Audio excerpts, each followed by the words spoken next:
नमस्कार बच्चों, मैं त्रिगुणा पाठक, जीव विज्ञान व्याख्याता, शासकीय उच्चतर माध्यमिक विद्यालय बालक स्टेशन क्षेत्र भोपाल से।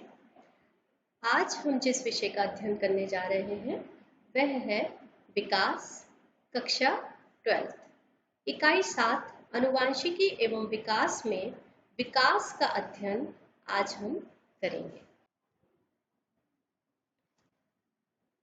जीव विज्ञान के छात्रों के लिए ही नहीं, किसी भी साधारण व्यक्ति के लिए भी सबसे अधिक जिज्ञासापूर्ण, रोचक एवं सर्वाधिक पूछा जाने वाला प्रश्न है, जीवन आया कहाँ से? जीवन की उत्पत्ति को ब्रह्मांड के इतिहास की एक अनूठी घटना माना गया है और पूरे ब्रह्मांड में पृथ्वी का अस्तित्व एक कणिका या बिंदु से अधिक नहीं है। तो बच्चों, आज ये प्रश्न उठता है सभी के दिमाग में कि जीवन की उत्पत्ति किस तरीके से हुई है, जीवन कहाँ से आया है। तो उसके संबंध में से कई वर्षों पूर्व कई वैज्ञानिकों ने अपने अपने मत दिए हैं और हम आज उन्हीं मतों के बारे में, उन्हीं सिद्धांतों के बारे में अध्ययन करने जा रहे हैं। अभी आपके सामने स्क्रीन पर जो वाद दिए हुए हैं या सिद्धांत दिए हैं, जिसमें है विशिष्ट सृष्टिवाद, स्वतः जननवाद, महाविस्फोट सिद्धांत, ब्रह्मांडवाद और जीवोत्पत्तिवाद। ये वाद हम इनके विषय में एक एक करके पढ़ेंगे और जानेंगे कि हमारी पृथ्वी पर जीवन का उत्पत्ति और विकास किस तरीके से हुआ है। पृथ्वी पर जीवन की उत्पत्ति के संबंध में जीवाश्मों के अध्ययन और भूगर्भीय रचनाओं के भी बहुत सारे प्रमाण हैं। तो विशिष्ट सृष्टिवाद में पहला ये जो वाद है, इसमें थ्योरी ऑफ स्पेशल क्रिएशन, जीवन की उत्पत्ति एक प्राकृतिक शक्ति के द्वारा हुई है, कोई देवीय शक्ति है या जैव शक्ति है, उसके द्वारा जीवन की उत्पत्ति हुई है, ऐसा वैज्ञानिकों का मानना था।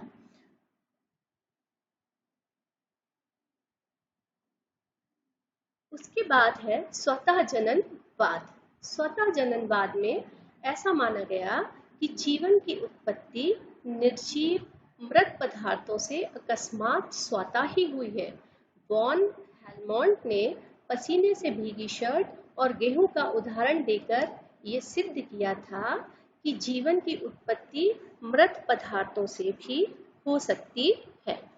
स्क्रीन पे जो दिखाई दे रहा है, इसमें आप देखेंगे उन्होंने अपने प्रयोग में बताया कि एक पसीने से भीगी हुई शर्ट को यदि हम गेहूं के साथ रख दें, ये गेहूं के बाले हैं, इसमें उन्होंने एक मिट्टी के बर्तन में गेहूं को भरा और उसमें पसीने से भीगी शर्ट को सुखाकर रख दिया।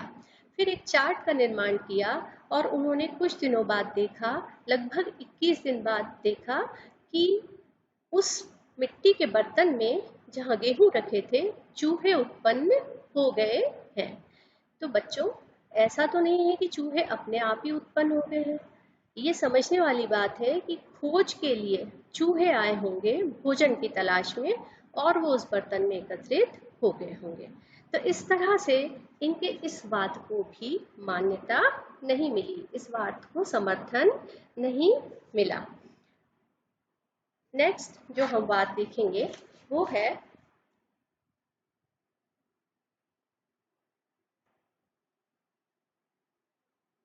महाविस्फोट सिद्धांत।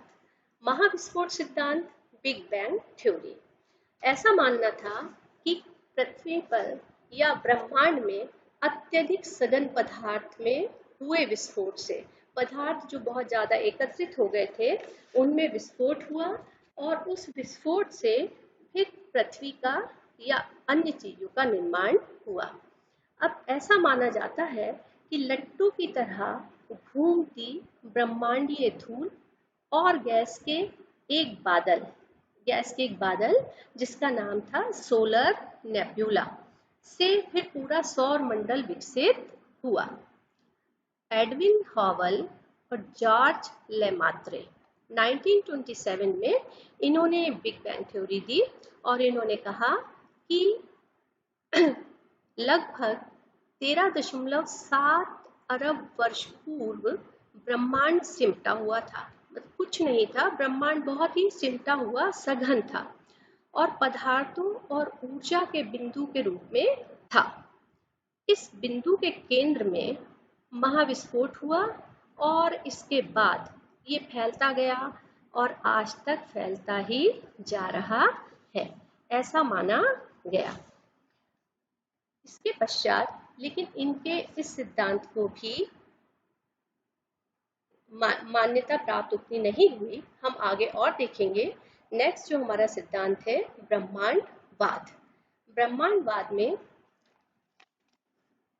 ये बताया गया, अहर्नियस तथा विक्टर वैज्ञानिकों ने कहा कि जीवन पृथ्वी पर दूसरे ग्रह से आया है, अर्थात पृथ्वी पर जीवन था ही नहीं, पृथ्वी पर कोई जीवन नहीं था, वो तो दूसरे प्लैनेट से, दूसरे ग्रह से स्पोर्स या कुछ एलियंस जैसे कुछ आए और उन्होंने पृथ्वी पर विकास किया। लेकिन यह मत भी मान्य नहीं हुआ। इस मत के मान्य नहीं होने का कारण था क्योंकि इतना ज़्यादा high temperature, dryness, UV rays के कारण कोई भी स्पोर जीवित नहीं रह पाता था। तो इसलिए ये जो बात था इसको भी मान्यता प्राप्त नहीं हुई। उसके बाद वैज्ञानिक लगातार प्रयास करते रहे कि जीवन की उत्पत्ति कैसे हुई। तो उसमें इन्होंने देखा जीवन उत्पत्ति के लिए डॉक्टर फ्रांसिस्को रेड्डी ने अपना प्रयोग किया। जीवात जीवोत्पत्ति सिद्धांत में वैज्ञानिकों ने ये कहा कि नए जीवन पूर्व स्थित जीवों के, मतलब पूर्व में जो पहले से स्थित जीव हैं उनके अंडों और बीजाणुओं तथा बीजों से ही बन सकते हैं। नए कोई जीव नहीं आते, बल्कि पूर्व में स्थित जो जीवन होता है उनके अंशों से ही नए जीवाणु बनते हैं या नए जीव का निर्माण होता है। इस बात के समर्थन में कुछ वैज्ञानिकों ने अपने प्रयोग भी दिए। पहला प्रयोग इनके समर्थन में फ्रांसिस्को रेड्डी ने दिया और लुईस पाश्चर, ये वैज्ञानिक थे, इनका नाम आप सभी जानते होंगे, सूक्ष्मजीव वैज्ञानिक थे लुईस पाश्चर। इन्होंने भी प्रमाण दिया, प्रयोग किए और प्रमाण दिया। तो अभी हम देखेंगे पहला प्रयोग जो है डॉक्टर फ्रांसिस्को रेड्डी का। ये स्क्रीन पे आपको एक चित्र दिखाई दे रहा है। इसमें यहाँ पर आप देखेंगे 1, 2, 3 जार रखे हुए हैं। यहाँ पर जो पहला जार है इसमें इन्होंने, तीनों जार में इन्होंने क्या रखा है ये हम देखते हैं। तो इन्होंने 3 जार में मांस के टुकड़ों को अच्छी तरह उबाल करके रखा और इस तरह से उबाला कि उसमें एक भी जीव उपस्थित ना हो। अब एक जार खुला रखा, ये जार देखिए ये खुला रखा हुआ है। दूसरे जार में पार्चमेंट पेपर का अच्छे से कवर लगा दिया, पूरा उसे पैक कर दिया। और तीसरा जो जार था इसमें मलमल का कपड़ा बांध दिया। तीसरे वाले जार में आप देख रहे हैं ये मलमल का कपड़ा आसानी से बंधा हुआ है और तीनों के अंदर मांस के पकाए हुए उबले हुए टुकड़े रखे हैं। अब कुछ दिन तक उन्होंने इस जारों को ऐसे ही रखा रहने दिया और फिर पाया कि खुले जार में जिसमें मांस के टुकड़े थे उसके ऊपर छोटे छोटे डिंभक, ये डिंभक देख रहे हैं आप यहाँ पर, ये दिखाई दे रहे हैं डिंभक लार्वा दिखाई दे रहे हैं, किंतु बंद वाले जार में ऐसा कुछ भी दिखाई नहीं देता है। जो मलमल का कपड़ा है इसमें आप देखेंगे कपड़े के ऊपर, मलमल के कपड़े के ऊपर वाले जार में थोड़े से डिंभक दिखाई दे रहे हैं।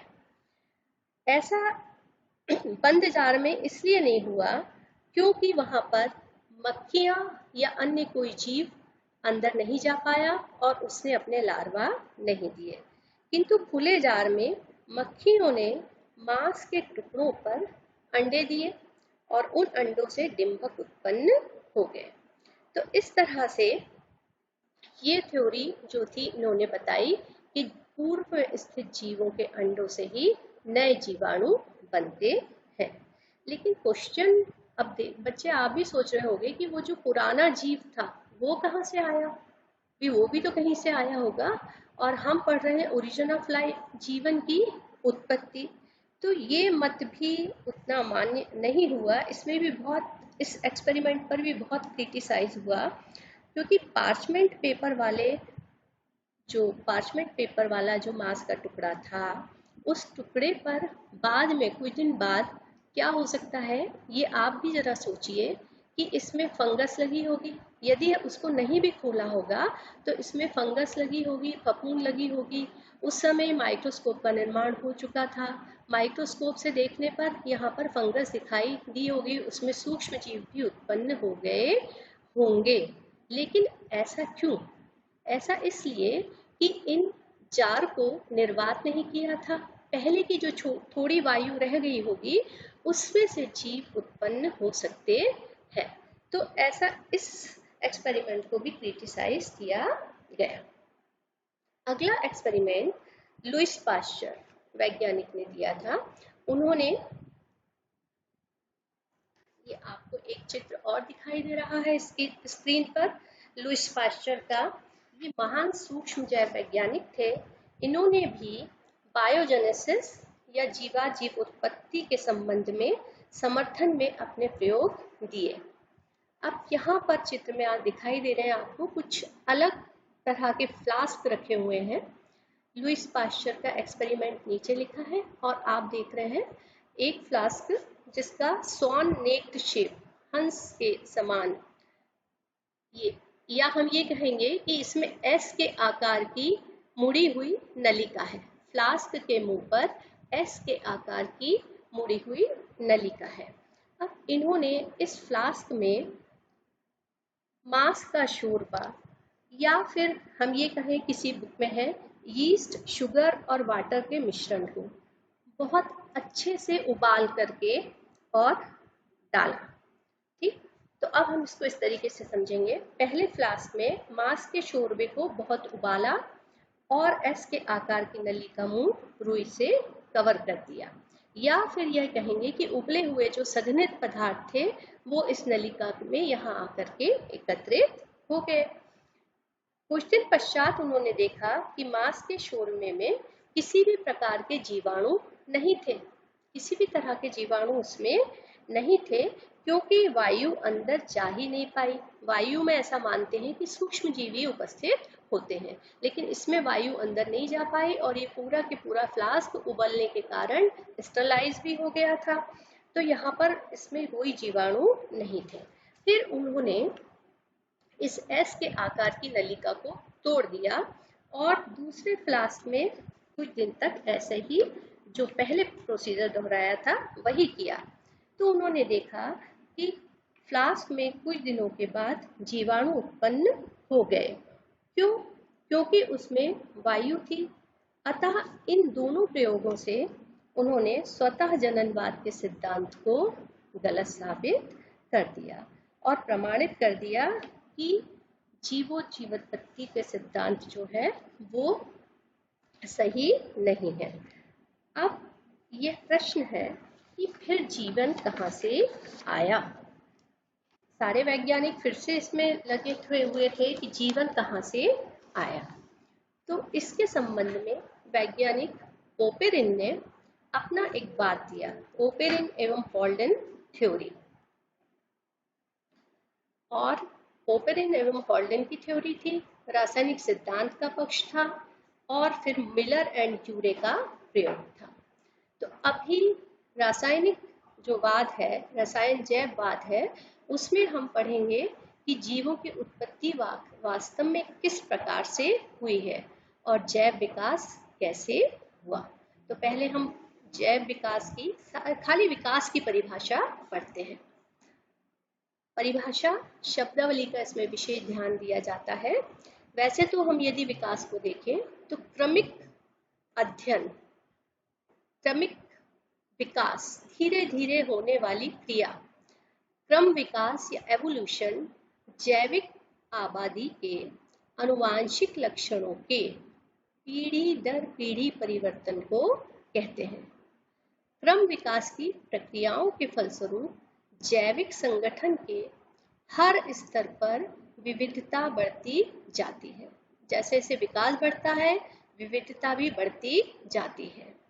पृथ्वी के सभी जीवों का एक साझा पूर्वज होते हैं, जो लगभग 3.5 से 3.8 अरब वर्ष पूर्व रहते थे। साझा पूर्वज को कहा गया है, और हम इसे अंतिम सार्वजनिक पूर्वज भी कहते हैं। अंतिम सार्वजनिक पूर्वज साझा पूर्वज माने जाते हैं। तो विकास की यदि हम परिभाषा देखें तो क्रमिक विकास होता है, धीमी गति से होता है, विकास एकदम नहीं होता। इसको समझने के लिए अब हम पढ़ेंगे जैव रसायनवाद। जैव रासायनिक विकास में सबसे पहले हम देखेंगे कि बायोकेमिकल एवोल्यूशन भी इसे कहा जाता है। लगभग 1920 में रूसी जैव रसायनविद A.I. ओपेरिन एवं स्कॉटलैंड के आनुवांशिकी व जैव कार्यकी के वैज्ञानिक J.B.S. हॉल्डेन ने बताया कि प्रथम कार्बनिक अणुओं का निर्माण, अब आपको ये जैव रासायनिक विकास का थोड़ा सा मैंने चरण बना करके प्रस्तुत किया है, स्टेप बाय स्टेप, उसको भी मैं समझाऊंगी। तो इसमें इन्होंने इनके अनुसार प्रथम कार्बनिक अणुओं का निर्माण ऊर्जा के प्रबल स्रोतों की उपस्थिति में हुआ है और आदि पृथ्वी पर भी हुआ होगा। ये ऊर्जा कहाँ से प्राप्त हुई होगी? इस ऊर्जा के क्या स्रोत होंगे? तो हम मान सकते हैं कि आकाशीय विद्युत, ज्वालामुखी, उल्कापिंडों और सौर विकिरण से ये ऊर्जा प्राप्त हुई होगी। इन वैज्ञानिकों के अनुसार पृथ्वी पर जीवन का पहला रूप अजैविक कार्बनिक पदार्थों जैसे प्रोटीन, RNA से बना होगा। तब जीवन निर्माण से पहले रासायनिक विकास ही हुआ होगा।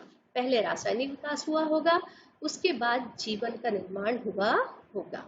तो इस क्रिया में सरल अकार्बनिक पदार्थ से जटिल कार्बनिक पदार्थ, फिर आदि जीवन का निर्माण हुआ होगा। उस समय पृथ्वी का वायुमंडल अपचायक रिड्यूसिंग था। ये सबको पता है कि आदि पृथ्वी में वायुमंडल रिड्यूसिंग था, ऑक्सीजन स्वतंत्र अवस्था में नहीं पाई जाती थी तथा इसमें मीथेन, अमोनिया जैसी गैसेस थीं और ताप भी बहुत अधिक था। बहुत अधिक ताप होने से ज्वालामुखी का फटना तो सामान्य घटना ही मानी जाती थी। ओपेरिन एवं हॉल्डेन के इस सिद्धांत को रासायनिक सिद्धांत या फिर आधुनिक सिद्धांत भी कहा जाता है, और इस सिद्धांत के पक्ष में वैज्ञानिक मिलर एवं यूरे ने भी अपने प्रयोग दिए हैं। तो पहले हम ओपेरिन का जैव रासायनिक सिद्धांत समझते हैं। इसको समझने के लिए हमने इसको 3 पदों में बांटा है मुख्यतः दृष्टि से। सबसे पहला है ए भाग में आदि पृथ्वी। तो आदि पृथ्वी क्या थी? आदि पृथ्वी थी जब वायुमंडल अपचायक था, ताप अधिक था और मीथेन, अमोनिया जैसी गैसेस थी। तो ऐसा माना जाता है कि सर्वप्रथम आदि पृथ्वी पर जो अणुओं का निर्माण हुआ है वह जल और अमोनिया है। ऐसा माना जाता है कि जल और अमोनिया ही पृथ्वी पर शायद सबसे पहले बने हैं, और उसके बाद साधारण अणुओं का निर्माण भी हुआ है। उस साधारण अणुओं के निर्माण में जल, अमोनिया, मीथेन, कार्बन डाइऑक्साइड आदि अणु जो थे वो कार्बनिक अणुओं का निर्माण हुआ। अब उसके बाद दूसरा चरण है कार्बनिक अणुओं का निर्माण। कार्बनिक अणु में कार्बन, हाइड्रोजन, ऑक्सीजन, सबको पता है कि कार्बनिक अणुओं में ये चीजें होती हैं। तो इसमें जैसे सिंपल शुगर सिंपल शुगर और ग्लूकोज ये बने होंगे। बेसिक जो नाइट्रोजनस पदार्थ है बने होंगे। ग्लिसरॉल बना। तो इस तरह से इन कार्बनिक अणुओं का निर्माण हुआ। उसके पश्चात जटिल कार्बनिक यौगिकों का निर्माण। अब इन अणुओं ने मिलकर के जटिल यौगिकों का निर्माण किया होगा। जैसे सिंपल शुगर ग्लूकोज मिलकर के कार्बोहाइड्रेट्स बनाए होंगे। नाइट्रोजनस क्षार, प्यूरीन, पिरामिडीन, अमीनो अम्ल, इन्होंने मिलकर न्यूक्लिक एसिड बनाए होंगे। इस तरह से ग्लिसरॉल और फैटी एसिड ने मिलकर फैट बनाया होगा। तो ये सारी संभावनाएं यहाँ से चली। फिर न्यूक्लियो प्रोटीन का निर्माण हुआ और इस तरह से न्यूक्लियो प्रोटीन जब ये सारे बन गए तो इन्होंने एक नाम दिया hot dilute soup. Hot dilute soup में ये सारे कार्बनिक पदार्थ घुले हुए थे और यहीं से जैव विकास की प्रक्रिया का आरंभ हुआ। जैव विकास में कोइसरवैट का निर्माण सबसे पहले हुआ। तो कोइसरवैट प्रोटीन अणुओं से निर्मित कोलाइडी संरचनाएं अपने चारों ओर पानी से पदार्थों का विनिमय करने में क्षमता रखती है। ऐसी बूंदें कोइसरवैट कहलाती हैं। प्रोटीन अणुओं से निर्मित होती हैं, कोलाइडी संरचनाएं होती हैं। फिर उसके पश्चात माइक्रोस्फीयर भी बने। माइक्रोस्फीयर को फर्स्ट लिविंग सेल कहा जाता है, प्रथम लिविंग सेल ऐसा माना जाता है। उसके पश्चात फिर आदि कोशिका का निर्माण हुआ। आदि कोशिका जिसे कि हम प्रोकैरियोटिक कोशिका भी कह सकते हैं, प्रोटोसेल्स का निर्माण हुआ। इनमें प्रोकैरियोटिक कोशिका में न्यूक्लियर मेम्ब्रेन नहीं होती थी, ये हमें पता है। फिर उसके पश्चात इन्हीं कोशिकाओं में स्वयं पोषण, जैसे कि हम देखेंगे कि समुद्र में साइनोबैक्टीरिया ब्लू ग्रीन एल्गी से प्रकाश संश्लेषण द्वारा स्वयं पोषण की क्रिया हुई। उसके बाद पोरीफेरा समूह के स्पंज यूनिसेल्यूलर से मल्टीसेल्यूलर ऑर्गेनिज्म बने और फिर मल्टीसेल्यूलर ऑर्गेनिज्म में यूकैरियोटिक कोशिका की उत्पत्ति हुई और उससे मल्टीसेल्यूलर, जैसे कि हम देखते हैं प्रोटोजोआ से लेकर के आज ह्यूमन तक, हम लोगों तक ये जीव का निर्माण हुआ है। इस सिद्धांत के लिए यूरे एवं मिलर ने अपना एक प्रयोग दिया था जो हम देखेंगे। मिलर एंड यूरे का प्रयोग।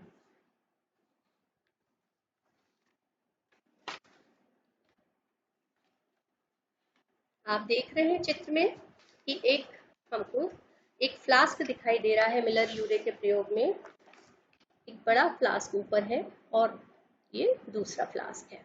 एक फ्लास्क में CH4, NH3 और H2 हाइड्रोजन का मिश्रण 2:1:2 में लिया गया है और दूसरे फ्लास्क में जल उबालकर जलवाष्प उत्पन्न की है। दोनों फ्लास्क कांच की नली से जुड़े हुए हैं और इसमें इलेक्ट्रोड की सहायता से डिस्चार्ज उत्पन्न किया जाता है, इलेक्ट्रिक चार्ज उत्पन्न किया जाता है। वातावरण में बिजली चमकने जैसा वातावरण बनाया जाता है और गैसीय मिश्रण को ठंडा करने के लिए एक संघनक का उपयोग किया जाता है। ये पूरा प्रयोग, एक में पानी उबल रहा है, दूसरे में बिजली कड़कने जैसी ऊर्जा से उत्पन्न होने की सारी संभावनाएं उत्पन्न की गई हैं और एक संगणक में द्रव को एकत्रित करने की क्रिया है। ये लगातार ये प्रक्रिया 1 हफ्ते तक चलती है और उसके बाद संगणक में उपस्थित जल का विश्लेषण करने पर निम्नलिखित पदार्थ प्राप्त होते हैं: एलानिन, ग्लाइसिन, ग्लूटामिक और इसके अलावा कुछ कार्बनिक पदार्थ जैसे शर्करा, बसीय अम्ल, यूरिया, HCN, लैक्टिक अम्ल, एसिटिक अम्ल, ये एसिटिक अम्ल वगैरह ये सब बहुत ही अल्प मात्रा में प्राप्त होते हैं। फिर मिलर ने ये पूरी प्रक्रिया दोहराई और उसके बाद फिर से पुनः गैसों के मिश्रण को बिना इलेक्ट्रिक चार्ज के ये प्रक्रिया को दोहराया।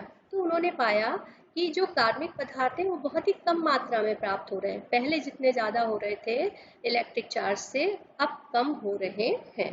तो उन्होंने ये पाया कि जैव रासायनिक सिद्धांत जो कि पोपेरिन ने दिया था वो सही साबित हुआ। उन्होंने कहा इसकी पुष्टि के लिए कि पृथ्वी में पहले सरल कार्बनिक अणुओं से जटिल कार्बनिक अणु, प्रोकैरियोटिक कोशिका और फिर यूकैरियोटिक कोशिका और मल्टीसेल्युलर ऑर्गेनिज्म इसी तरीके से बने हैं। तो ओपेरिन का जो मत है वह जैव जीवन की इकाई के लिए या हमारा जो जीवन शुरू हुआ है, जीवन की उत्पत्ति हुई है, इस आधार पर सही माना गया। तो उन्होंने निष्कर्ष निकाला कि प्राचीन पृथ्वी पर वातावरण जीवन की उत्पत्ति के अनुकूल था। इस कारण उस समय पर जीवन की उत्पत्ति रसायनवाद के अनुकूल हुई है और इस प्रकार दोनों वैज्ञानिकों ने ओपेरान तथा हॉल्डेन के जैव रसायनवाद का समर्थन किया। तो इस तरह से बच्चों हमने ये तो देखा कि जीवन की उत्पत्ति किस तरीके से हुई है, पहले जो प्रथम सेल बनी है या जीवन कोशिका बनी है वो किस तरीके से बनी है। अब अगले अध्याय में हम ये देखेंगे कि विकास कैसे हुआ, उस एक कोशिका से, प्रोटोजोआ से ह्यूमन तक का, मानव तक का जो संरचनाएं बनी हैं वो विकास कैसे हुआ। तो आइए अब हम इसके प्रश्न उत्तर देखते हैं, थोड़े से क्वेश्चन जो इससे आते हैं संबंधित। ये आप चाहें तो कॉपी में नोट कर सकते हैं। मिलर एवं यूरे का प्रयोग, इसमें मैंने बताया है एलेनिन, ग्लाइसिन, ग्लूटामिक अम्ल, कार्बनिक पदार्थ, शर्करा, वसीय अम्ल, एससीएन, लैक्टिक अम्ल, एसिटिक अम्ल आदि ये जो चीजें थी वो अल्प मात्रा में ही प्राप्त हुई थी।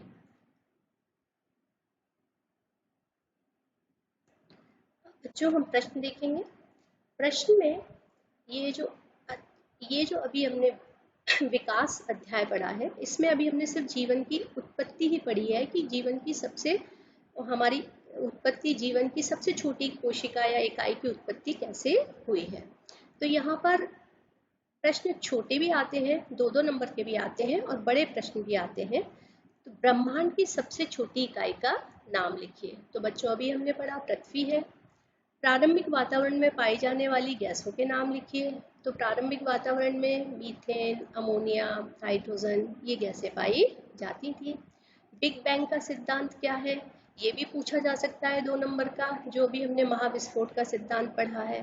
फिर विकास की परिभाषा, तो जब आप विकास की परिभाषा लिखेंगे क्वेश्चन में तो इस पे शब्दावली का ध्यान रखेंगे और विकास की परिभाषा लिखिएगा। ये क्वेश्चन भी इम्पोर्टेंट है। जीवन उत्पत्ति के संबंध में ओपेरिन परिकल्पना, ओपेरिन की परिकल्पना क्या थी, जैव रसायनवाद, तो वो आपको उसकी प्रमुख अवधारणाएं लिखना है। नेक्स्ट क्वेश्चन है जो बहुत ही इम्पोर्टेंट है, यूरे एवं मिलर के प्रयोग का नामांकित चित्र बनाइए। ये इसलिए इम्पोर्टेंट है कि उन्होंने पूरा आदि पृथ्वी जैसा वातावरण बनाया था और फिर उन्होंने उसमें जटिल कार्बनिक अणुओं का निर्माण किया था। तो यूरे एवं मिलर का प्रयोग जो कि ओपेरिन परिकल्पना के समर्थन में था वह भी हमेशा आता है। तो इसका नामांकित चित्र बनाएंगे आप। चित्र आप एक बार चाहे तो फिर से देख सकते हैं। ये चित्र था और इसमें मिलर एंड यूरे का पूरा प्रयोग था। तो ये आप इसको देखेंगे और अपनी कॉपी में नोट करेंगे। अगली कक्षा में हम विकास के बारे में अध्ययन करेंगे। धन्यवाद बच्चों। धन्यवाद।